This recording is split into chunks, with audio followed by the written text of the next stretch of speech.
working in the legal industry for over 20 years now.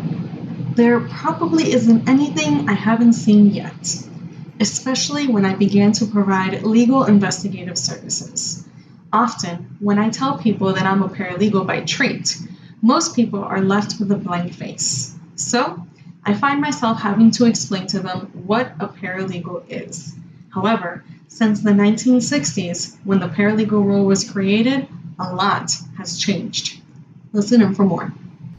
Need an extra set of hands for a case that requires a little more investigation work? Check out our proud sponsor of Season 3, Affirm Investigative Solutions, where you get the tailored and personal care for your case when you need it most. With over 10 years of experience, Affirm Investigative Solutions makes the process easy. Set up a call, develop a plan, and then execute that plan. Affirm Investigative Solutions, the litigation partner that has your back. Hey guys, it's your girl Etta with the Let's Talk Paralegal podcast, and today we're going to talk about what's a paralegal. I've been a paralegal for 20 years, and I always get this, question sometimes. A lot of people don't understand where paralegals, what their place is in the legal industry if they're not within the legal industry. And then some paralegals just don't understand, well, really, what is this all about? What am I supposed to be doing versus what I'm not supposed to be doing? And, the short answer to that is it really depends, right? Just like anything else in the legal industry, it depends on the type of law firm, the dynamic, how many people are in there, staff members, all the good stuff. So I'm going to start you back into the 1960s. Yep, I said that, 1960s. That's when the paralegal role was actually created. And the paralegal role was created to provide attorneys more time to be attorneys and to lessen the administrative daily tasks and to really let them focus on their strategies, on their cases, and to just really litigate those types of cases and really, be an attorney, right, in general.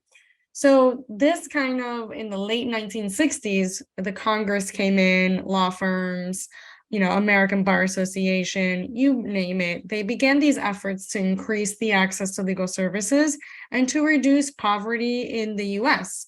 Because of the increased demand of the various socioeconomic Americans, they were needing legal support just because it was just such a high demand back in the day. There were so many disputes that attorneys were just not really able to, keep up with it. So the American Bar Association, Congress, everybody basically created these efforts, and they started training up non-lawyers with more complex tasks to keep up with the demand, right? So they started giving them more work, basically. And in most jurisdictions, they labeled these new roles, quote unquote, as a legal assistant or a paralegal. So obviously, depending on the jurisdiction. And again, this is back in the 1960s. So the American Bar Association went ahead and became the leaders of this new trend and training these non-lawyers. So that happened in 1967 when they created the ethic guidelines and basically, all the things that non-lawyers are going to need to know in order to not cross that line of being a lawyer.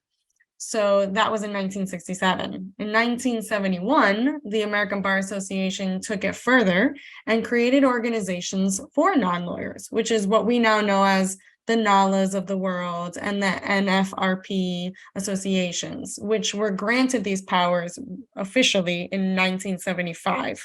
And obviously that's where these optional certification programs began, right? Where these non-lawyers were able to go to school, get their certifications, but yet not be certified or be certified, depending on what it was, which led into our programs, which actually happened right before the certification testing, which was 1973. So that was, in 1973, there was only 31 programs of the certification programs just to get a certificate. Then in the 1980s, the 31 became 250.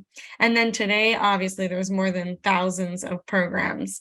Some of them are ABA approved, some of them are not, some of them are independently owned, some of them are not, some of them are within a university, some of them are not. So we have a lot more choices as non-lawyers to get these types of certifications, depending on what we want these type of certifications to be.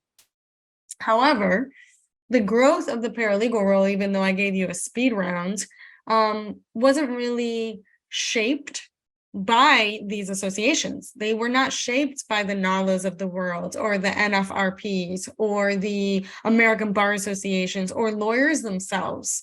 To be honest with you, they were shaped by the clients, because who creates demand in our legal industry is our clients. So the clients were the ones that created this demand and this growth in general. However, what slowed down the growth is, like anything else, are the laws, right? The laws haven't caught up to our societal norms and have prevented the paralegal role from taking its full-fledged shape, right? What it's supposed to be by this point.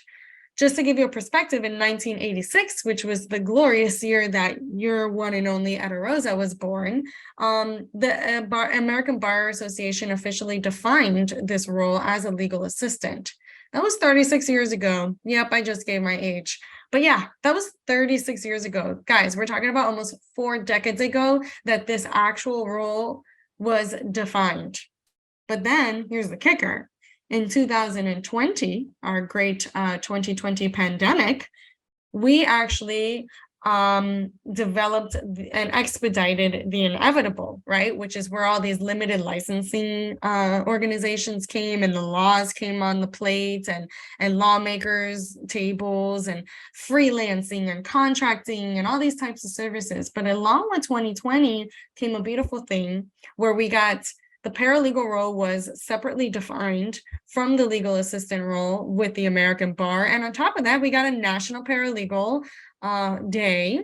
And that day separated us from the administrative day, right? So we officially got our own day, our own role in its essence and in its life.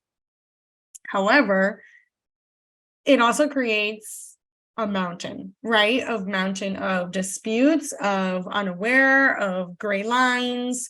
Paralegals are always looking for more, but they're not wanting to be in the law degree realm, right? They don't want to go for that law degree. So these mountains that were created because of the pandemic, because it was expedited, unfortunately is quite a big mountain to climb. So with limited licensing, a lot of states have already taken and moving forward on these limited licensings, and we'll definitely have a lot more on that on a separate episode, which I am planning on to have to use soon.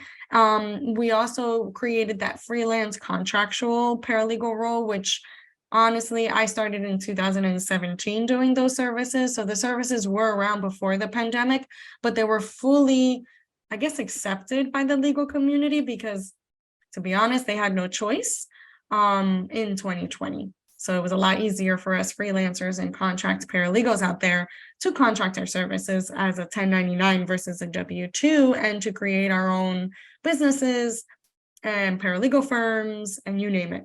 You know, it just became a lot easier when it became mandatory to outsource your services if need be.